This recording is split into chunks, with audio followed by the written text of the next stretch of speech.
Kia ora, talofa, namaste, haere mai, and welcome to this week's episode of the Niche Cast. Beautiful Aotearoa Sporting Times. Got so much sport to try and fit into one podcast today. We're going to be chatting Rugby League World Cup. Got the Blackcaps T20 World Cup. Got a bit of Women's Big Bash League as well. Breakers are tracking along nicely, which is good to see. Same with the Phoenix. Slow starters to the A-League, but they've got 2 draws. So they're doing well for themselves. And Steven Adams begins the NBA season today. So we'll finish recording, and then we might have a little geeze of Steven Adams in the NBA. Plenty of Aotearoa sporting matters to discuss. But first, wildcard, Plunket Shield. Started as we were recording the Variety Show. Shout out to the Variety Show on Tuesday. And I'm curious, what's something that stands out for you from this opening day 2, about to begin day 3 of the Plunket Shield? Well, there's probably a few things. The green nature of a couple of those wickets was definitely a standout. And I think Jacob Duffy enjoyed that. I think probably the most brow raising thing I've seen was when I checked in at Stumps and that after day 1 of that Auckland Otago game, isn't it? And Auckland had just started their innings and were 9 for 3 or something like that, and Duffy had taken all 3 wickets. So I think he ended up getting 4 first. So was it him who got 4 for, or was it Michael Ray? I think they both were in the wickets, weren't they? So I think Duffy got 5. Yeah, there you go. Muller got 4 for you. Muller, was it? There you go. Nicely done from those fellas. Particularly the Duff man, I think, probably needed a good start to the season. And the couple other guys you could say this, well, at least one guy you'd say the same thing about is Rachin Ravindra. Probably just at this stage in his career, it is time to go next level and just be the dude who scores heaps of runs all the time. Started off with a century. Shout out to him. And then also Tom Blundell just continuing to score runs as he it's been a while since those test matches in England, but it's still a very memorable thing how well he and Daryl Mitchell did over in that series. The only 2 guys who seem to be able to score runs, and they're having big ass partnerships every single time. And Mr. Blundell started off with a century as well, hasn't he? So there's definitely some good performances in there from players who you would sort of be thinking it's time for them to produce some good performances, and they've done so, I think that same vibe extends out to Will Young, scored runs. Sure, Tom Latham scored some runs as well, so they're the test openers. They've got some runs, which is good to see. And Tommy Blundell, I clipped up his the boundaries from his century because every shot is just funky and quirky. He slipped over, taken a run as well. He smacked Matt Fisher over long off for 6, which was good. Every cut shot, he plays a cut shot and then he's halfway to square leg. It's every shot is something quirky or different. I don't think he's as exciting as Glenn Phillips, but he's certainly an entertaining boundary highlight watch, old Tommy Blundell. My thing is also Otago, so shout out to Otago. Thorne Parks scored some runs in the middle order for Otago. Thorne Kiwa Parks, as his Cricinfo states his name there. 22 years old, but he's only played 1 Plunket Shield game before.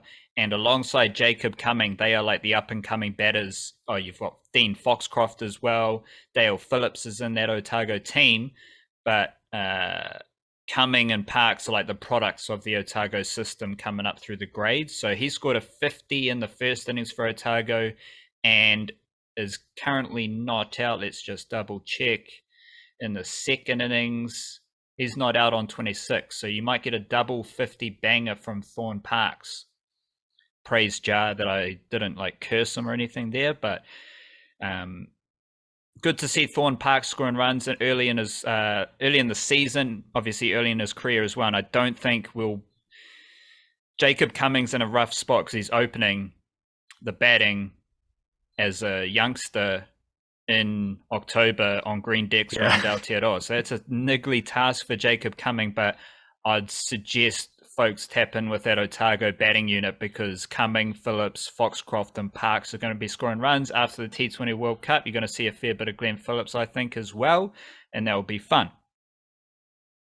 Just on that point, because I think that just like I'm just looking at the scorecards to see how well this stacks up, but there have been some openers who have scored runs, haven't there? And when you think about it, it's guys like Will Young, Tom Latham. I think Henry Cooper got a 50. Like Ravindra, I think, was opening as well for.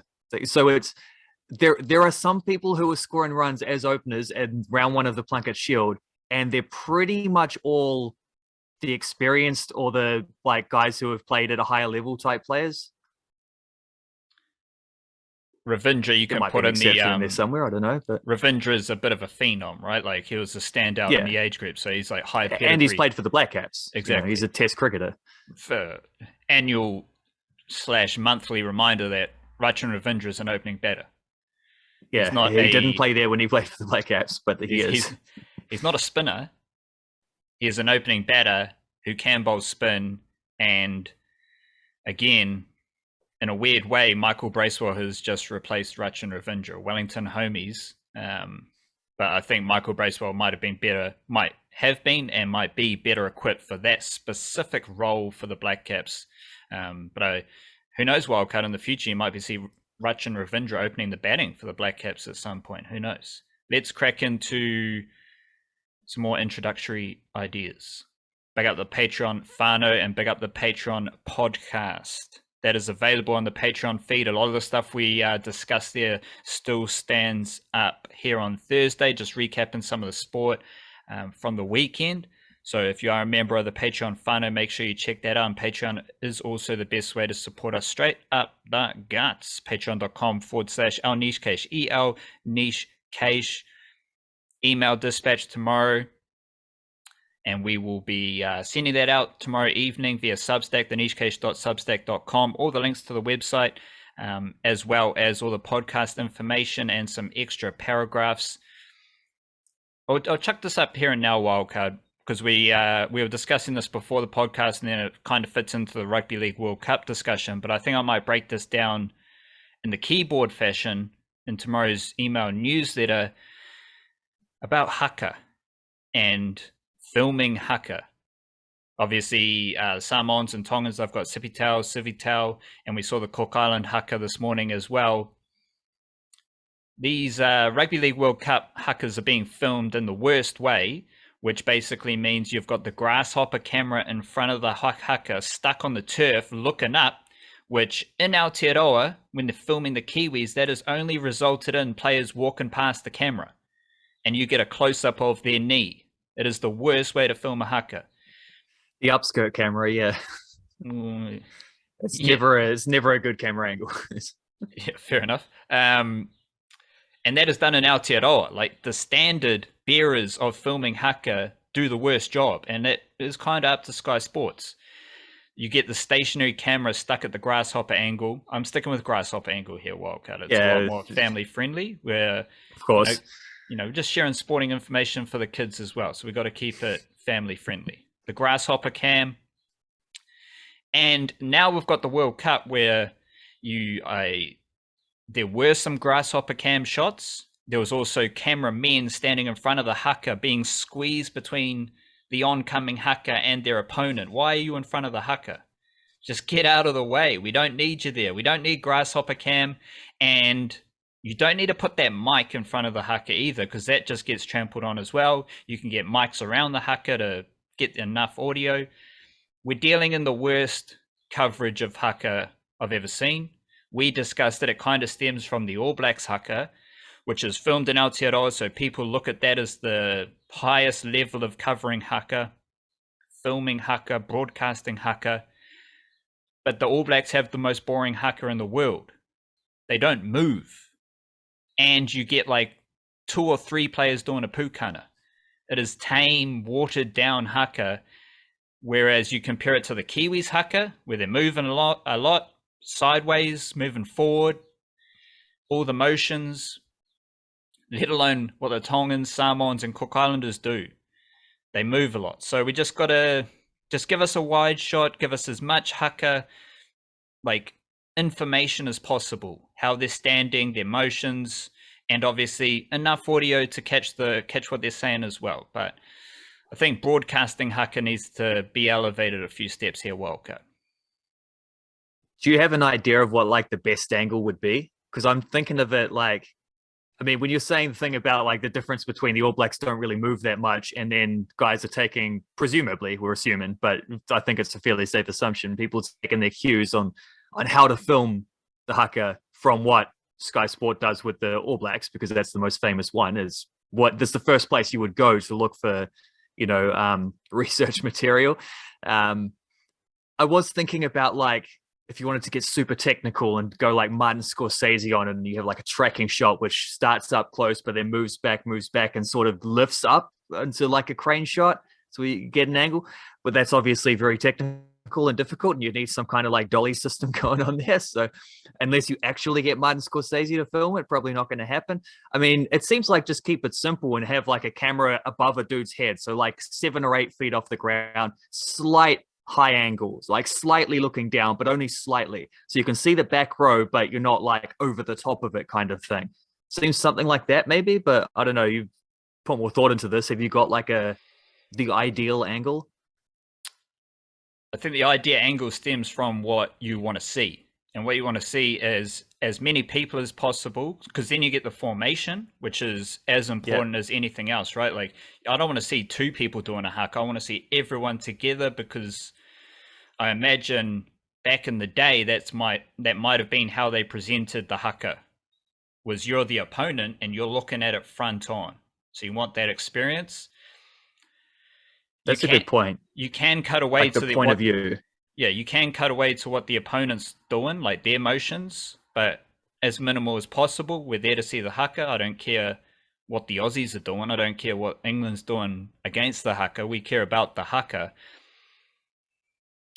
Like, basic level is just as wide a shot as you can with good audio.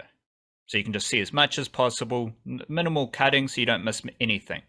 Nowadays, though, I think what you're alluding to is you get the drone shot above the opponent, looking at, or you can do the spider cam thingy that they have at a lot of grounds now. Like in Australia, I think Australians do a good job because they don't overthink it, because there's no expectation for the Aussies to be doing the best job of filming Haka. So they don't get too tricky with it. Like, just show us the Haka. That's it. Right? Like, I don't want to see a grasshopper angle of someone's knee walking past me. Like, doesn't make sense. But Wildcard, let's swing back on track, because that's just the tease for tomorrow's email dispatch. thenichecase.substack.com.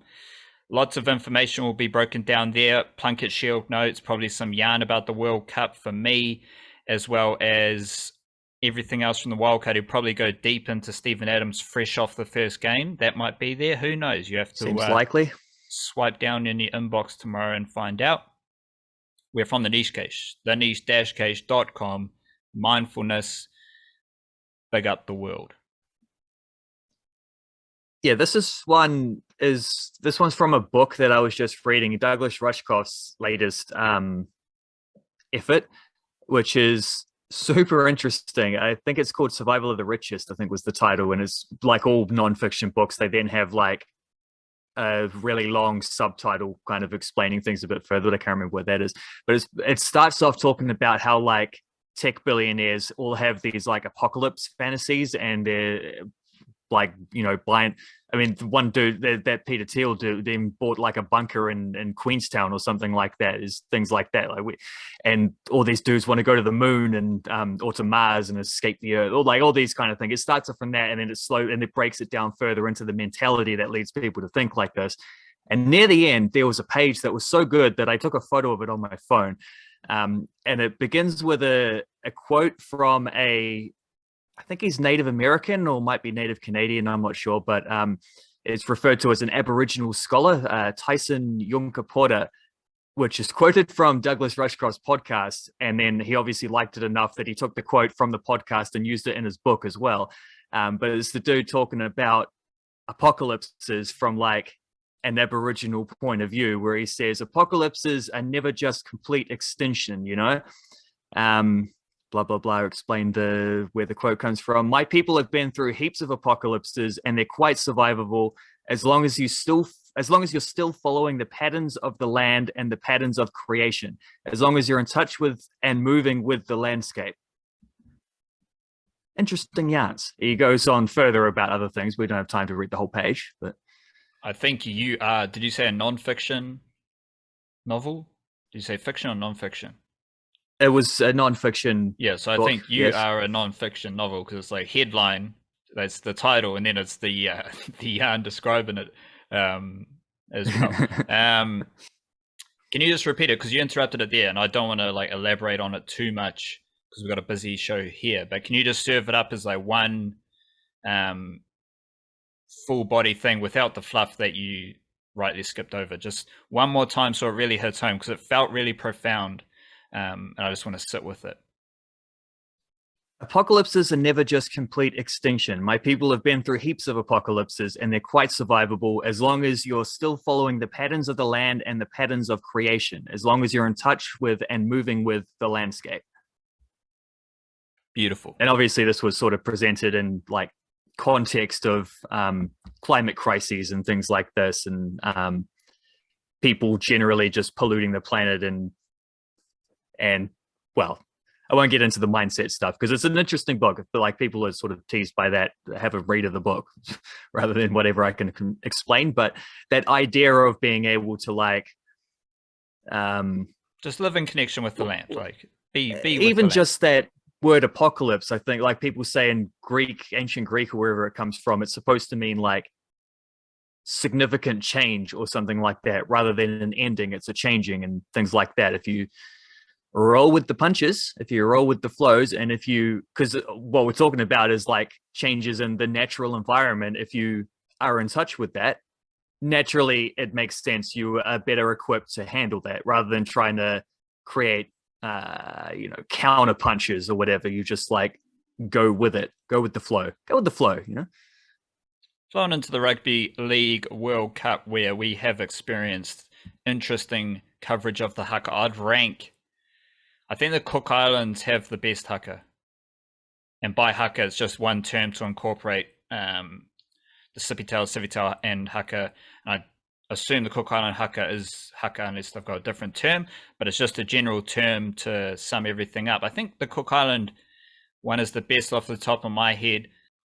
There's a nice flow to the Tongan Haka. Kiwis, I'd say a third, and then Samoa fourth out of those rankings. And we've seen them all play rugby league. We've seen every team play rugby league at this Rugby League World Cup wildcard. And Kiwis are playing Jamaica this weekend. Or there's lots of footy happening. And one thought I've been pondering is from these opening games is the difference between NRL and International Rugby League. And I think we've seen it in every game where International Rugby League, specifically a World Cup, is just different. It's just different to NRL Rugby League, and some other sports have popped up in my mind here.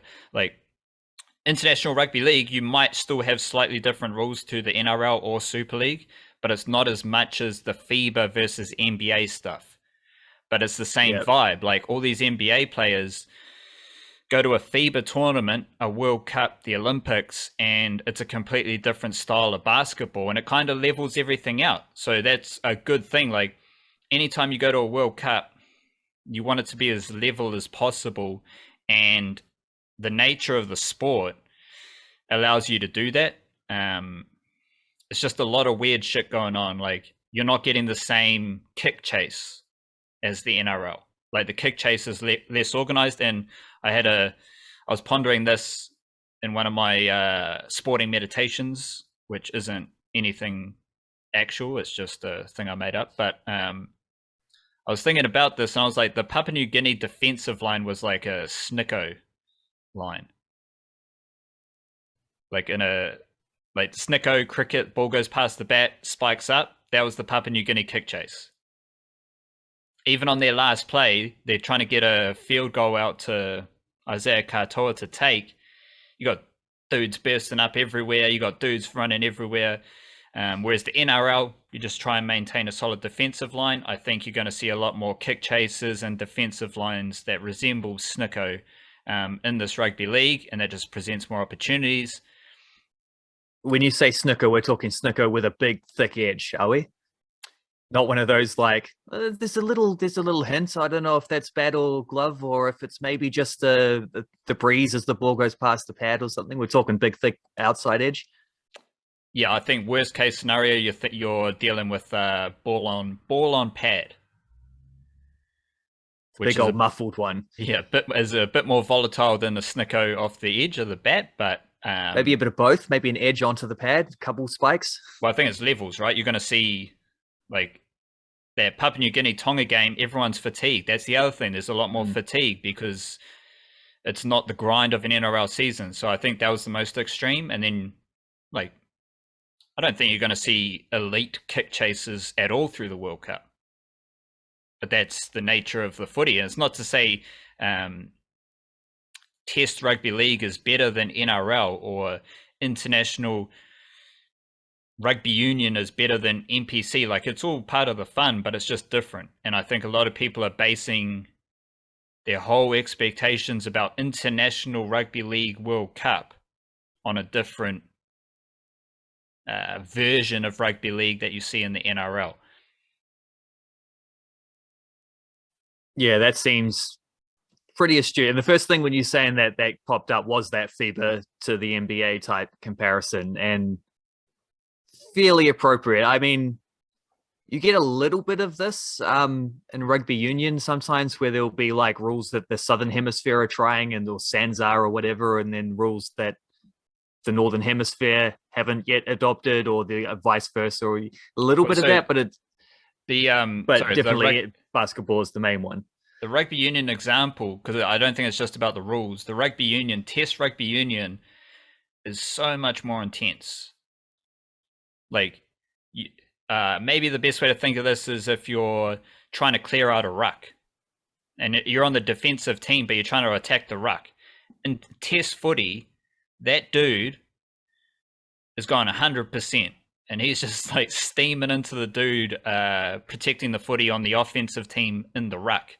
NPC or Super Rugby, it's less intense. Those collisions are slightly less intense. Like, you might be standing over a ruck and Eben Etzebeth is charging right at you, and there's nothing you can do because you've got to protect the footy.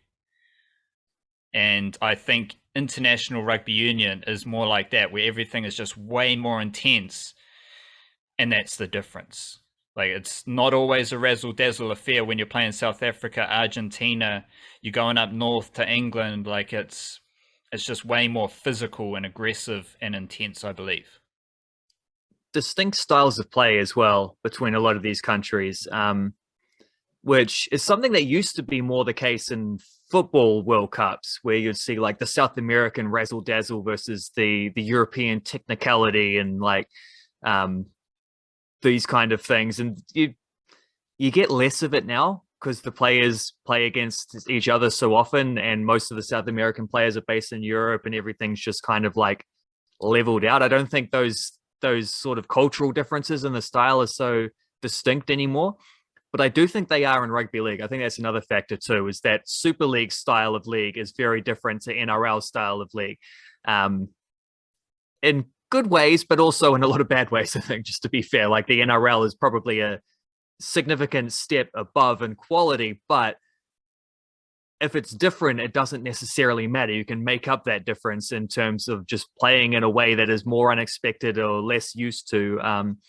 And the Super League way of playing does just, it's another spanner in the works. Like, there are different, even aside from rule differences, which are obviously contributing factors to that, just the way in which the game is played, the mentality and the tactics and stuff are also quite like just notable differences, which also affect, it's like, it's another unknown coming into a World Cup, which makes things also frisky and frantic and a little bit curious. And you got teams that are incorporating Super League players and NRL players. So Yeah, it's like that's you're meshing together them all. Then another difference is the in-goal size, because someone like Tui Lolohea, he's been playing a lot in England. He knows that when you're grubbering close to the try line, you're just dropping the ball on the foot. You're not trying to like pin a grubber into the in-goal where you can bend the ball through the in-goal because you got that much room to work with. Like Lolohea against Papua New Guinea, everything was just kind of like delicately put on the foot. So it like slows down around the try line as opposed to kicking it into the in goal and it's slowing down near the dead ball line because you just got more room to work with. And in the variety show or in the Patreon podcast, we mentioned the importance of halves in international rugby league as well, which was, I think, worked well for Papua New Guinea. They got Lachlan Lamb, who was with the Roosters, and Kyle Labour, who's got a massive left foot. Tonga's got enough. They got Lolohea, they got Isaiah Katoa, so that's a good asset to have. Lebanon, Adam Duwahi, Mitch Moses, two of the best kickers in the NRL. Like if Nathan Cleary and Matt Burton didn't exist, you might be looking, because Dewey's got the bombs, Moses has the long kicks. I think they'd be in the they are already in the mix for the Australian team as NRL halves. But they're not that far down the pecking order. I think Duwahi could play for Australia at some stage in his career. But they're the starting halves combination for Lebanon. And I think that's a huge asset as well. But yeah, that's the Rugby League World Cup. We'll be tracking along with the week over the weekend. Aotearoa plays Jamaica. I think that is the Sunday game. Yes, Sunday. England versus France will be fun. Fiji versus Italy. Fiji should win. Australia versus Scotland, they should win that. Jamaica, I believe, lost to Ireland. So I think that would be a easiest game for the Kiwis in pool play. Then you come up against Ireland to ramp up for the knockout stages wildcard. Stephen Adams is also in action this afternoon. And I just want to set it up here, wildcard. The very basics of Stephen Adams and where he's at right now in his career, because I think there's just clarity in what he's up to with the Memphis Grizzlies heading into this season. Points, he's got the lowest points per game since his first season in the NBA, 6.9 points. He has also got the most rebounds and most assists of his career per game. 10 rebounds per game last season, 3.4 assists per game this season. Previous best for assists was 2.3 per game. So he's got an extra assist per game pretty much this last season. Minutes have decreased, but that was already a trend like last season with Oklahoma as well as New Orleans Pelicans. So I think just crystal clear vision here, wildcard. The points have gone down, but the rebounds and assists have gone up. And it starts this season with a game against the New York Knicks. How are you feeling about Stephen Adams with the Memphis Grizzlies? Clarity is a really good way to describe it, because I think this is something that he hasn't had for a few years. Like last year was his first year with the team. So obviously there's some unknown gone into that. Year before that, also his first year with the team. And the Pelicans, a little bit of a mess that season, as we know, and he kind of got scapegoated at times for that. The year before that was the year after Russell Westbrook left Oklahoma City. So that was the first year of the big sort of tanking project from the Thunder. And he got some decent stats there, but they didn't make the playoffs. And he, it was very much the changing of an era sort of thing for them. And so that was an unknown factor. The year before that was it's probably the last year the most recent year where he had this kind of clarity. And even then it didn't feel like that OKC team, like the post KD, but with Russ and Steve kind of OKC team, they always made the playoffs. And there were a few years there where they had really good defensives, like when Paul George was there, and everyone was fit. it wasn't often that all those guys would be fit and healthy and firing come playoff time. And I don't think they won a playoff series after KD left. I think there was like sort of first round and out every single time pretty much. So there was clarity there, but there was also a little bit of confusion and like, could they figure out a way to go further? Whereas this Memphis Grizzlies team that they've got now, everything's in place. And that includes Steven Adams, who signed a contract extension a few weeks ago. They've also re-signed Brandon Clark since then, his backup, who probably also might play a little bit of power forward, while Jaren Jackson Jr. is out. Ja Morant signed his max extension at the start of season. Jaren Jackson Jr. signed his a year ago. They re-signed Tyus Jones. They did all these things where it's like, they're not a team that is one of those things where people are saying like, oh, I don't like the way people refer to players as pieces. So I don't know why that is a thing that is so common in the NBA, but people will say the phrase like they're one piece away or they're one big trade away from getting in contention. The moves that the Grizzlies are making, I'm sure people will still say that about the Grizzlies, especially when it just seems these days, there's always at least one all-star level player trying to get traded from the team that he's playing for right now. So there's always going to be some kind of debate, but the moves that the Grizzlies are making don't seem like moves that a franchise would be making if they're thinking about setting up for a trade. These are the moves that a team makes if they're thinking we've already got everything we want and we're locking them down so we can have 3 or 4 years of this. Like this core that we got right now, we want them to be like, these are going to be the guys who lead us to a championship or to a championship, contention kind of thing, a deep playoff runs at the very least. They made the second round last year. They want to go further this year.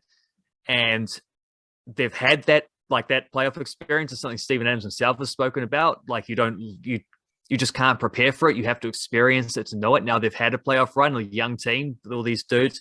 And that, Ja Morant got injured in the second round series against eventual champion Golden State Warriors, who beat them. Him and Steven Adams never played a second together on the floor in that series. So there's obviously more to come from them. That was testing against the best. Just everything is, clarity is a good word for it. Everything just seems aligned to where you can't say they're going to compete for a championship because you can't predict those things, but they're as well set up to be in the mix as they could hope to be. Steven Adams has been re-signed, so that's like massive vote of confidence that he's very much a part of this. And it's just like, I don't know, full steam ahead. It's just an exciting mode to be entering a season in, because it's actually quite rare when you get this feeling of complete clarity for a team ahead of a season. Like before, sometimes a few months in, you can see, oh yeah, things are clicking, like this is working. To have that feeling before anything even starts is a rarity, and like one injury will change everything in a hurry. They are going to be without Jaren Jackson Jr. for the start of the season. That could be the injury if they have a slow start, sort of thing. But things are aligned nicely, and that's very good. Like that's what you want to see. It's a fantastic position for Steven Adams to be in at this stage of his career, and you can see why he was in, I was going to say no hurry. Whatever the opposite. He was in a nice big hurry to sign that contract, and like no funky negotiations. He was taking a pay cut, but that doesn't seem to have been an issue. It's just like, this is the place I want to be. We got a good team. Let's go do this thing. And that's what starts today, after this by the time this podcast comes out, that game will have been played. Like that's what happens is the next step when the setting up has been done. Next comes the doing of it. The setting is the table's set now to eat the meal, I guess is a better metaphor. That is the usual sequence of events. How do you see the absence of Jaren Jackson Jr. and then his return? How do you see Steven Adams playing into that? Is it more Steven Adams while Jaren Jackson Jr. is out, or is it Steven Adams' role stays fairly similar across the board and other pieces fit around him? Because I do think that is his fulcrum might be too strong a word, but when you see how the Memphis Grizzlies play, getting him the ball with some of those assists, It actually, on the basketball court, when you're envisioning a basketball court, it kind of does feel like a fulcrum. And then when you think about just his mana and what he offers the team, it's also a bit fulcrumy. Um, so not to that extent necessarily, but kind of to that extent, like halfway there.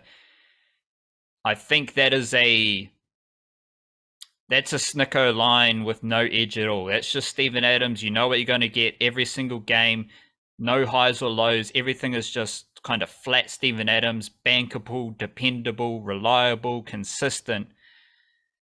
Or do you see the opposite of that? How are you playing out that combination with Jaren Jackson Jr. and Steven Adams' role there with the Grizzlies?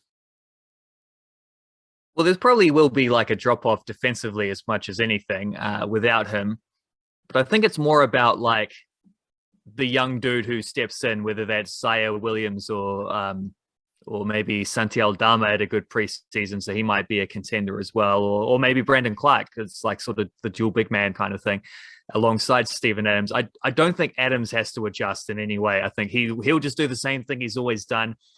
Fulcrum, I think, is a great word for it because it's not just like the assists set up like fall into that idea, but he assists the team in ways that are beyond like just purely assisting buckets. He's like the box out king, the offensive rebound king, the screen assist king. Like those are all other ways of helping sort of like leverage his team into successful basketball positions, which is all good fulcrum behavior, you know. I think with like when you think about it from that perspective of you're going to have to start a guy potentially who's in this first or second or third year. Brandon Clark's, if it's him, is a bit more experienced, but whoever is going to get big minutes alongside him, the easiest thing to do to tell that guy is like just do what's like follow the lead of Steven Adams because he's going to do what he's going to do and you can easily mold your game around his reliability as opposed to asking Adams to do anything excessive. I do think maybe he'll see his point scoring a little bit higher while Jackson's out, just to add another sort of another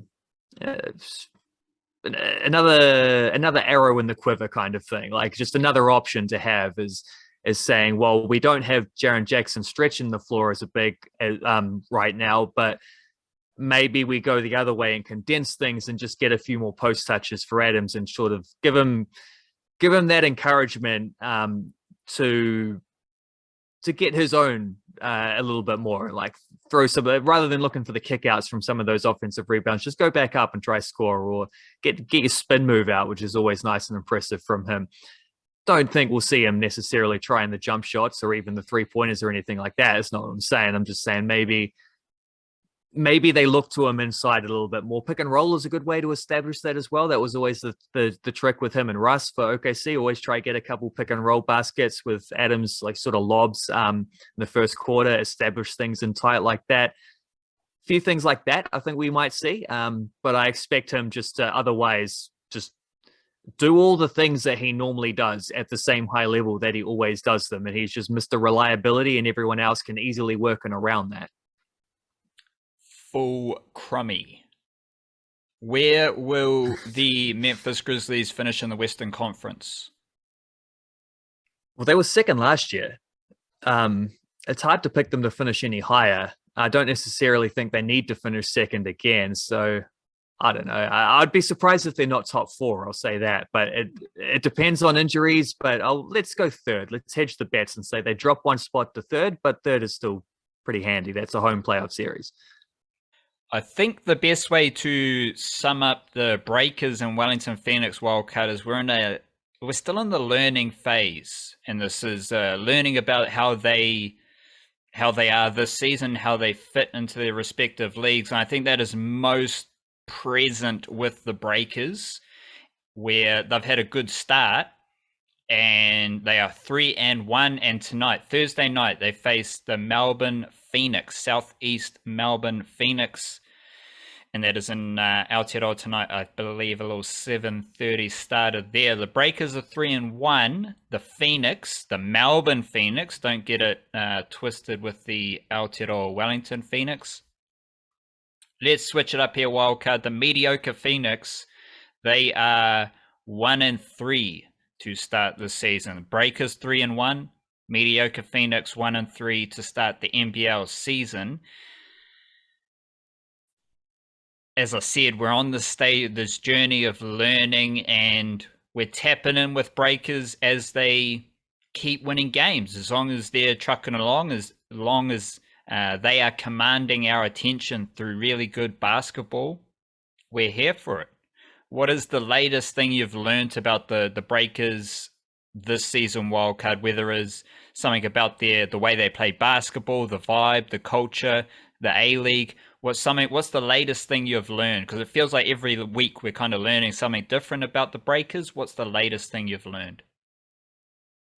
The latest thing I've learned is, I don't know. I am sort of what's the phrase? Not hedging my bets. I'm just like being a bit cautious about jumping out in front of saying like the Breakers are back. You know, I like the vibe around the team. I think Modi Mayor is just clearly driving a much better culture than what Dan Shamir had. And it is weird to think about that, like how it does feel like one coach is doing a lot better than the previous coach did, but the new coach was also part of the previous coaching system. So it is strange, like how much does that continuity, like what's the balance between continuity and like fresh ideas when it is also like a dude who was still part of the previous regime. But I don't know. I like how Modi Mayor is comporting himself and all that thing as well. Because, you know, remember when he turned up and it was this thing about he's like the crazy man on the sideline. He's going to be yelling at referees and super passionate. And you're not really seeing that from him now. He seems to be really enjoying himself and he's smiling a lot. And, you know, he seems to get on really well with the players, but he's also quite a calm, composed head coach for the most part. Like it's different to what was advertised initially. That's been quite cool. I think it's not something I've learned because I already knew it. I think everybody except maybe Dan Shamir knew it. Rob Lowe could hardly get a game for this team last year. And I don't know if there was like some fallout because they didn't take it very well when he, you know, left the team when his kid was born at one point during, like, there was a thing about how he wasn't going to play again this season, and dramas that I highlighted at the time. There was definitely some niggle there, and it was a really weird response. But from the team when they were at like peak chaos mode as well, is also to be pointed out.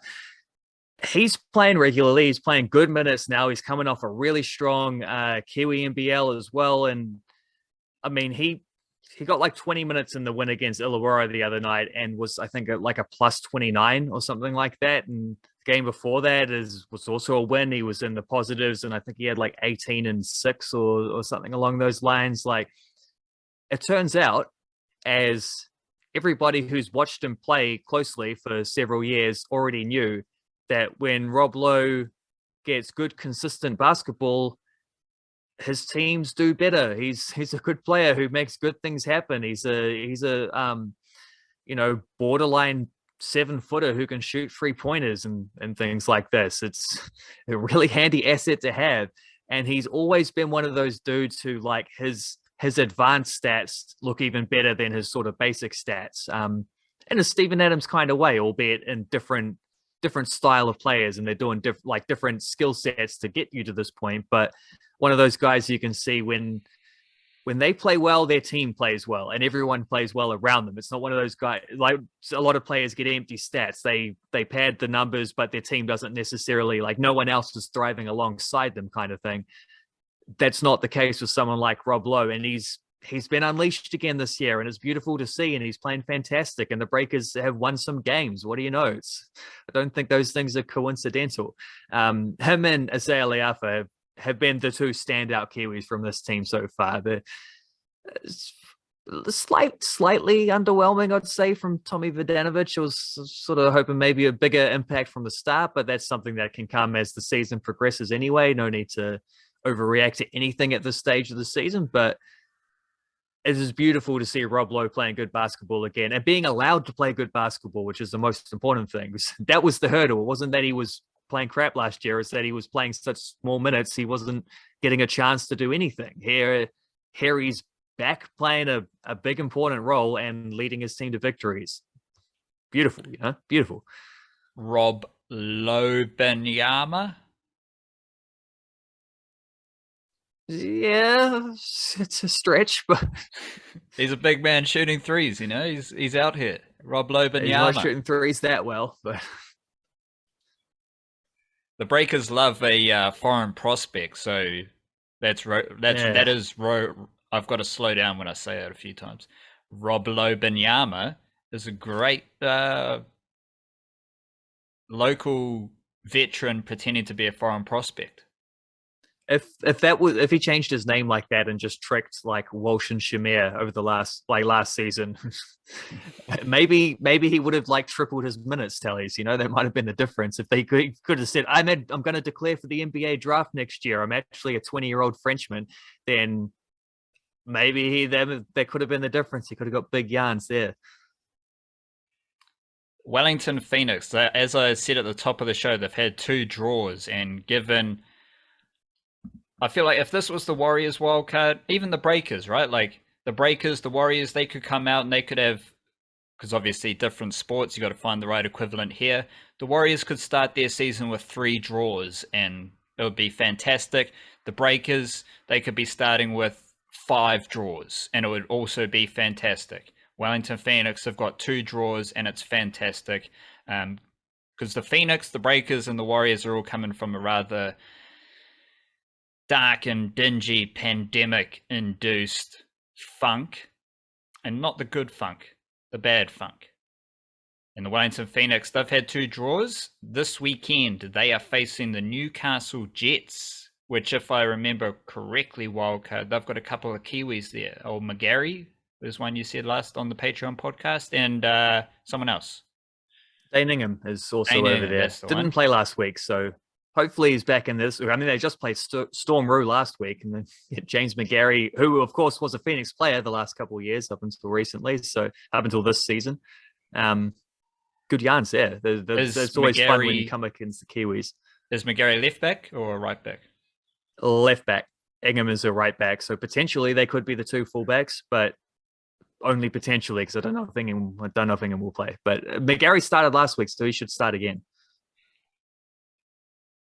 It does make it awkward because, like, last week I was watching the Phoenix and every attack was entertaining, but it was like, I was, big up in Caltech. Didn't want him to make any mistakes. You got Storm Roo, so then it gets a bit weird if you got a couple Kiwis in the defensive line and you're championing the most exciting footballer in the world, Ben Wayne, but you don't want his glory to come at the expense of Caltech or someone like that, But Newcastle have only played 1 game, so they are part of the 1-game crew in the A-League. Phoenix, they're trucking along nicely, wildcard.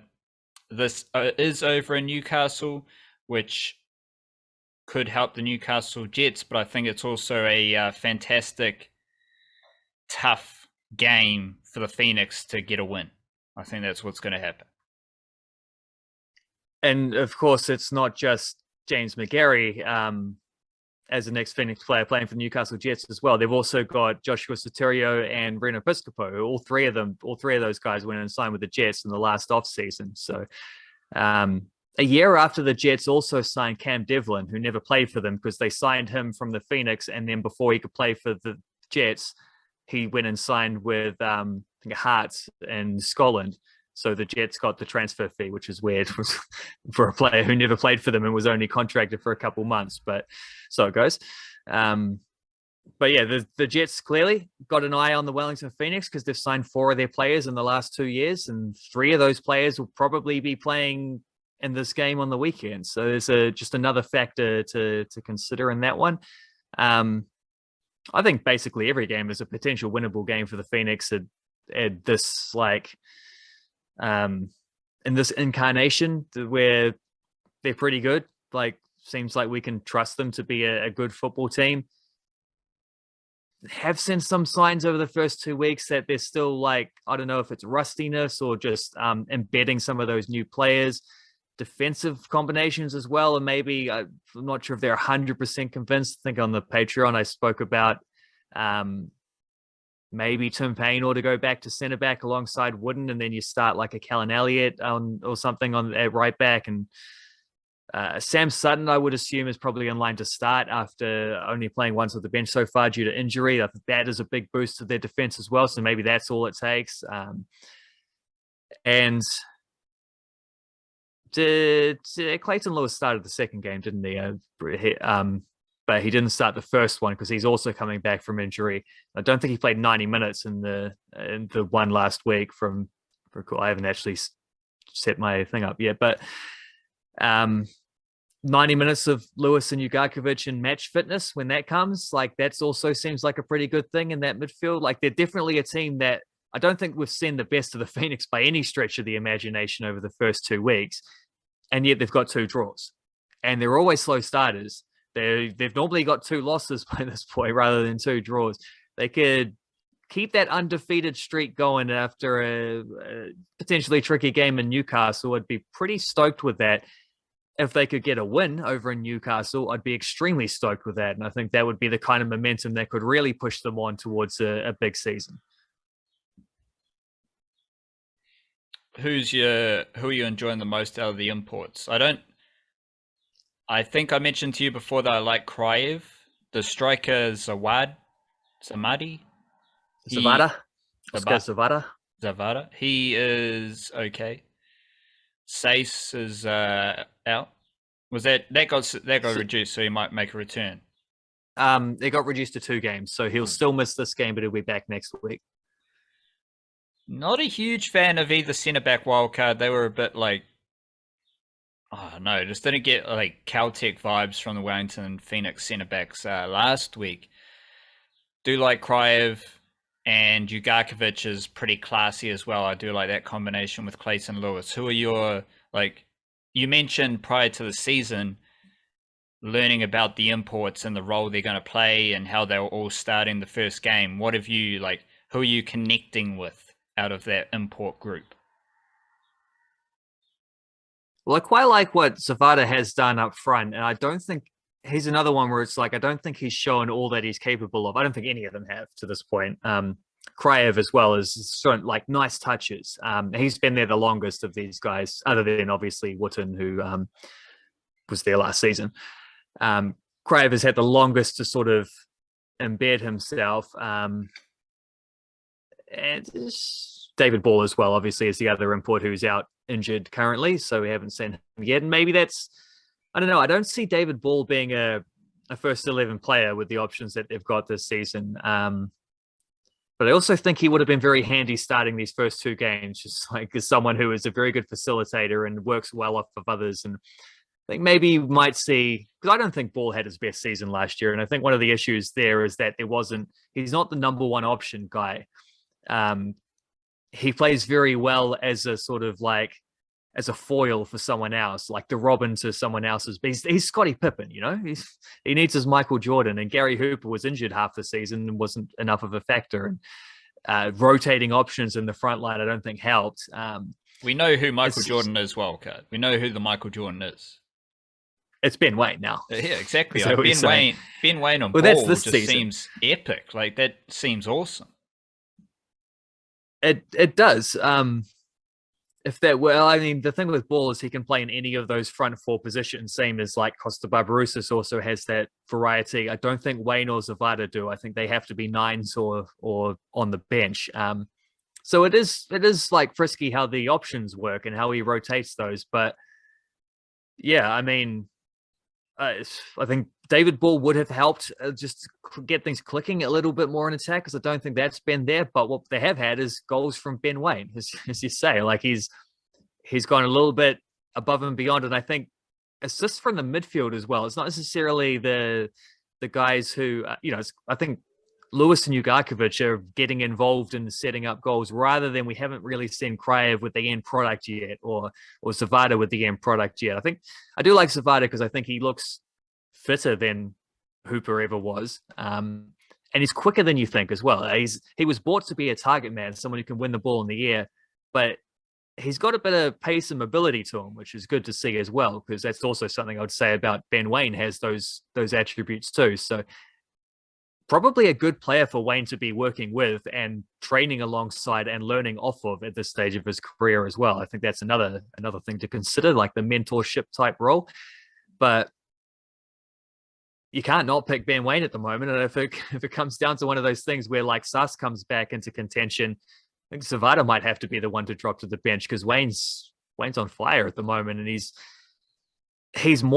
looking more involved in games than I've seen him before as well. He's not drifting in and out as young players will. He's sort of like demanding, I'm the main man here kind of thing. Like that ball comes to my feet, or that pass gets played in front of me to run onto kind of thing. And he's consistently getting into those areas, which is how that ball keeps coming to him. It's great. Like this, if he can keep this up, it could be a special season from him. You know, it's been a great way to begin things. And they've really needed it, because, as I say, a little bit of the old, like, they're embedding three new import players, plus like Costa Barbarousa's coming back as another new signing, like, and David Ball's been injured, so a lot of that attacking continuity, not to mention like Sotirio Piscopo will have jetted off to the Jets. So a lot of that attacking continuity from last season isn't there, and that's probably a good thing, because I don't think they ever hit their straps fully last year as an attacking team. They just didn't. It didn't all fit together in quite the way that it would have been hoped to. But they've needed something to tie things together, and so far that has been Ben Wayne. You know, I have enjoyed Barbarouses as well. He's just classy. He just gets into everywhere. He's quick. He's nimble. He's got different passes on him. He's confident. He did get that toe poke in front of Ben Wayne early in the game, which was a little bit annoying, but it could have gone in, which would have been a goal. So, but I do like how he just floats in between and gets around, and he's just class. I like it.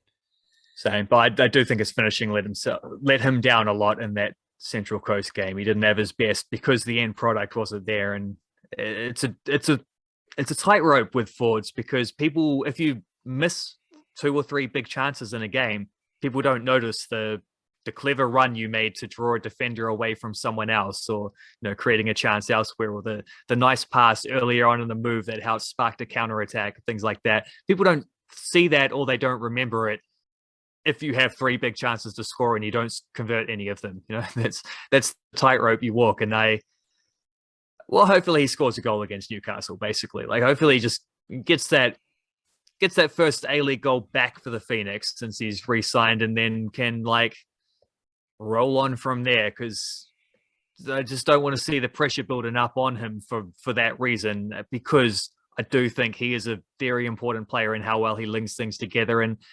And from his Sydney FC experience back in the day, like, also understands the system a lot, that Telai is trying to implement a lot better than the new imports do. So he's an important player, and it would be nice if he could get a goal or two just to get out in front of any potential lingering pressure. Also, the start of the season for the Wellington Phoenix, who start the season slow. So how can you judge one player when the team starts the season slow, and we're celebrating 2 draws? This is it's like if the Warriors win 2 out of their first 4 games and it's one player's fault. There's just no. This is bigger than This is bigger than them. We'll just keep it moving along, because are you going to you highlight the Women's Super League in England? We might not discuss it in the podcast, but are you going to? Have you written anything? Are you going to do anything for the email about this, just to tease it out? Because I have done a recent update of the White Ferns in the Women's Big Bash League. That is live on the website, theniche-case.com. You can read about it. Games are flowing thick and fast, so tap in with that, check in. We don't need to go deep in the podcast. Is there something similar for the Women's Super League you can point people to?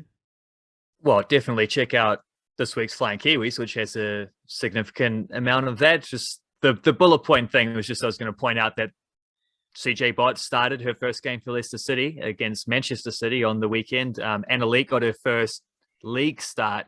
She had played both Bott and Leek had started a cup game. before the international break, coming back out, both got starts and big games. Leet was in goal for Villa against West Ham, her old team, coincidentally enough, and also Rebecca Stott, most exciting of all. We're still a way away from seeing Rhea Percival return from her ACL injury for Spurs. Probably won't see her till the new year, but Rebecca Stott, who had off-season ankle surgery, just sneakily was on the bench for Brighton on the weekend. They lost 4-0 to Manchester United. She was an unused sub, but on the bench suggests her return is imminent, which is a lot sooner than I was expecting when I saw pictures of her in like a, what do you call it, a moon boot, sitting in a hospital bed after surgery a couple of weeks ago. So I guess that photo maybe was taken. Maybe she didn't share it the immediate day after that happened. It might have been a few weeks later and whatnot, but good signs there that Rebecca Stott is also close. So just because there's been a lot of chat about like Marko Stamenic in the Champions League and some of the All Whites fellas and stuff, got to point out that there's a pretty decent contingent of Kiwi wahine footballers in the Women's Super League in England too. What is top of mind for you, Wildcard, about the Blackcaps heading into the T20 World Cup? Top of mind. The forecast for rain against Australia in the first game is high up there. I don't think that's a terrible thing. You cast your mind back to the whatever year it was, 2019 ODI World Cup. I believe there was also a pool play game against Australia that got rained out in that tournament, which was a contributing factor to the Blackcaps being able to, despite some occasionally underwhelming form in that group stage, to make it through to the semi-finals because they got a point. They didn't lose to Australia. They got a point out of that game. That was pretty handy. If their game gets rained off against the Aussies in full play in the 2020 thing, as apparently the Cricinfo told me with a notification yesterday that it's a significant potential, it would be a bummer because you want to see them playing games, and ideally you'd rather just go play Australia on their own turf and beat them. That's by far the best outcome. A rained off game wouldn't be a bad way to start though against Australia. I think that would be a point gained rather than a point lost, thanks to the weather gods. So that's one thing I've been considering. Certainly, just would then probably also need to beat England, but they probably need to beat England either way. So big ups and Afghanistan and 2 qualifiers. Big ups Papatūānuku and Ranganui, because we established that the Blackcaps might be underdogs, dark horse, sneaky, under the radar type of characters for this T20 World Cup. And theme of the week, when you're the underdog, you want to create chaos. That's what Lebanon did against the Aotearoa Kiwis, and that is what the Blackcaps have thrived on in all major tournament success. Like, you just put yourself in the mix for World Test Championship stuff, things fall your way. You're in the final. You're there for a one-off game in England where you can create chaos. T20 World Cup, certain things fall your way. Plucky performances, the old semi-final situation with India. What happens? You use your forces, you channel Papatūānuku and Ranganui, and you get a one-day game split across 2 days, and you just create a bit of chaos. And I think that is going to be a major factor for the Blackcaps, because it's England, Australia, Afghanistan, whoever any of these qualifiers want to be, it's going to be tricky for the Blackcaps. And the more chaos they can creating weather chaos is a stretch, but this is what the Blackcaps do. We've seen it before. They benefit from these situations where one rained off game and then you got to win a weather altered game over here, and you do it perfectly just to qualify. Or you put up 100 on the board, you defend 100. You score 200 in ODI World Cup, and you can defend 200 against the best team in the world.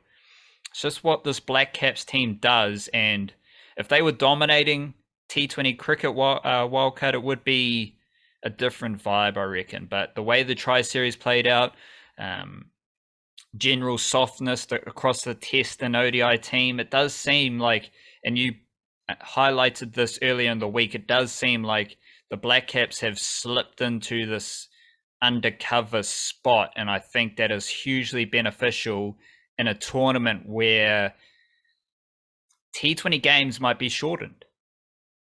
Suddenly, like, if that game against Australia goes ahead, T12s.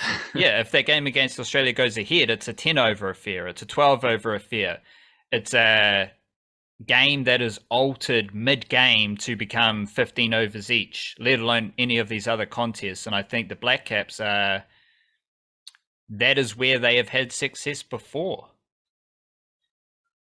Well, come to think of it, World Cup semi-final against South Africa didn't get rained off, but it did get rain affected in 2015, of course, the Grant Elliott game.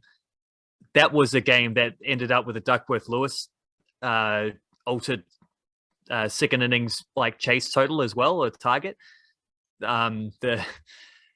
Australia not going to South Africa in the for a test series in the World Test Championship as well because of COVID reasons was a contributing factor to the Blackcaps making the final of that competition as well, which they went on to win, obviously.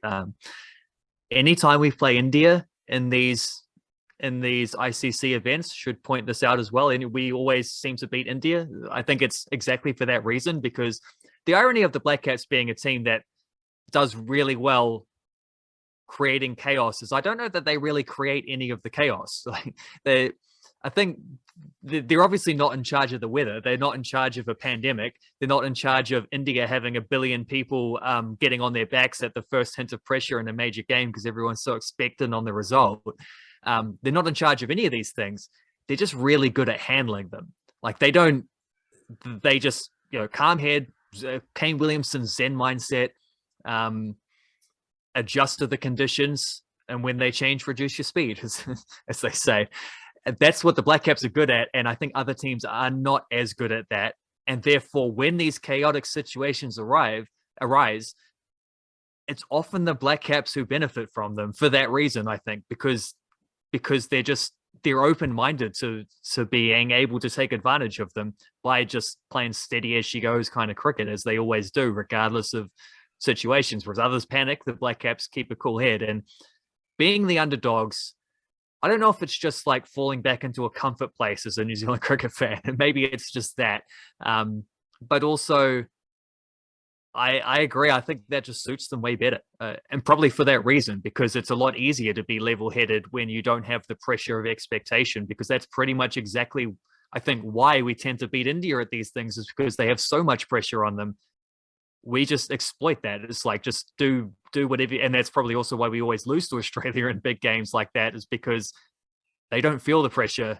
Therefore, it's just like, it's just knocking on an empty door when there's no one at home. No one's going to answer, kind of thing. You're just going to be standing there all day.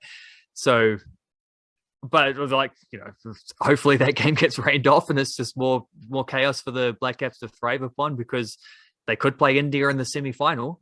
That's definitely a possibility if they can scrape through to the semi-finals. But I don't know. I just prefer the Blackcaps in underdog mode. Maybe I'm just too used to it from all the years, but I think that's when they do their best work.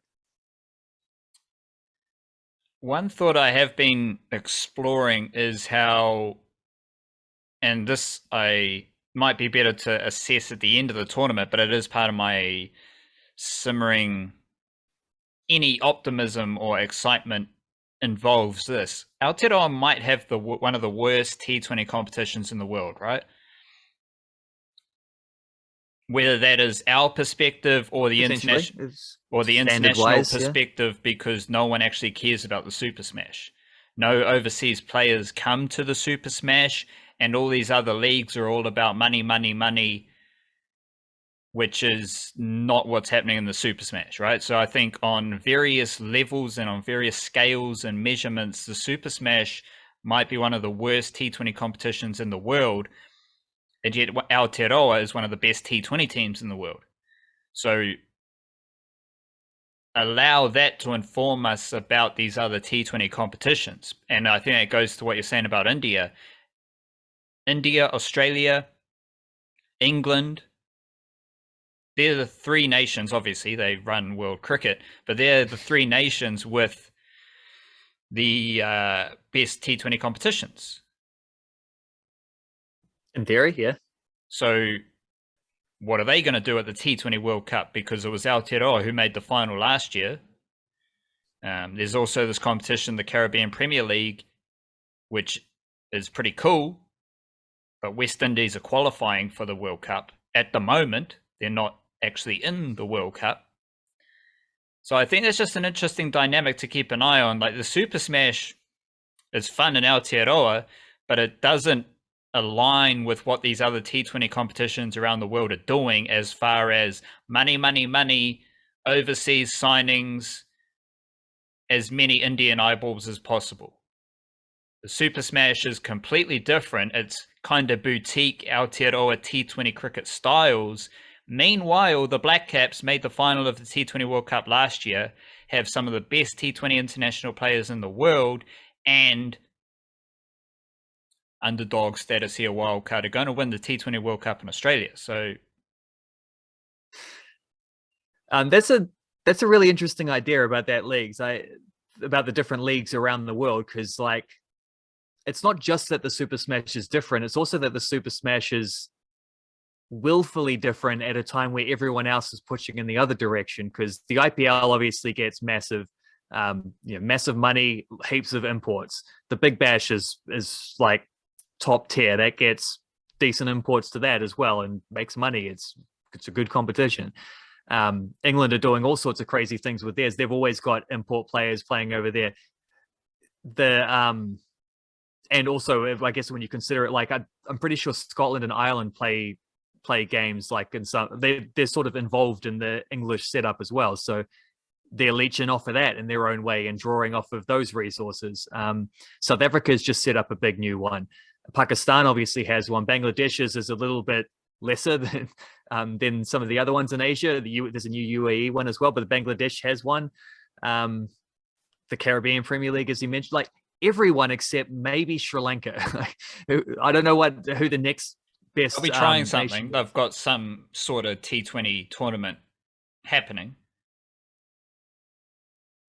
They'll have something. They don't currently have. Sri Lanka's got some political dramas that have been going on for a year or so. So that's they might have to be excluded from the conversation anyway. But it's like every other nation is trying to be more like the IPL, and the Super Smash is not. It just like import players don't come over here unless they're living here already. Like unless they're living here full time, no one's buying imports to come over and play Super Smash anymore. And maybe that's a good thing. Maybe that's actually a really helpful, beneficial thing for New Zealand cricket in its own way. Even though everyone sees 2020 as the cash cow, and obviously even New Zealand cricket still see the Super Smash in that way compared to the Plunket Shield, but they're not trying to do IPL things with it, which most other countries seem to be doing. That might just be being realistic with the population that we've got. And there is obviously the Star Sports kind of connection, like selling it back to India, the Dream 11 fantasy stuff around the Super Smash. So there's definitely some rampant commercialism involved, but it's not affecting the on-field stuff in a way. I just think that's an interesting comparison to make compared to like literally every other country that is like at the top tier of cricket, except maybe, as we say, Sri Lanka, but I'm sure they're still doing something more than this is another country I've missed out. I don't think so. I'm sure Sri Lanka is still doing I'm sure they have ambitions that are a lot more IPL than Super Smash though. And South Africa and the Caribbean Premier League are overseas versions of the IPL.